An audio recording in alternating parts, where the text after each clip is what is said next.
छलफल गरेर खाएर जुन खालको एउटा गर्नु खोज्दैछन् जनताले बुझिसकेका छन् हैन। विदेशीको खेताला बनेर हाम्रा छोराछोरीलाई चाहिँ नि मानव बम बनाएर सिंहदरबार जलाउनेदेखि लिएर व्यक्तिका चाहिँ घर जलाउनेदेखि लिएर दुःख दिने हत्या गर्ने अनेक खालका जुन कुराहरू भइरहेछन् बिस्तारै बुझ्न थालिसकेका छन्।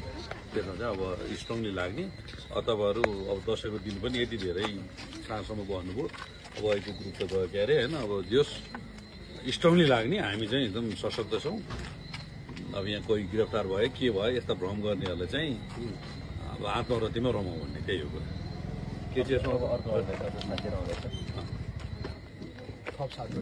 ठिक छ साथीहरू बस्ने तपाईँहरू खाजा खाने बस्ने एकदम सौहार्दपूर्ण हामी चाहिँ बिना वर्दीका चाहिँ सुरक्षाकर्मी भन्ने अनुभूति दिनु है।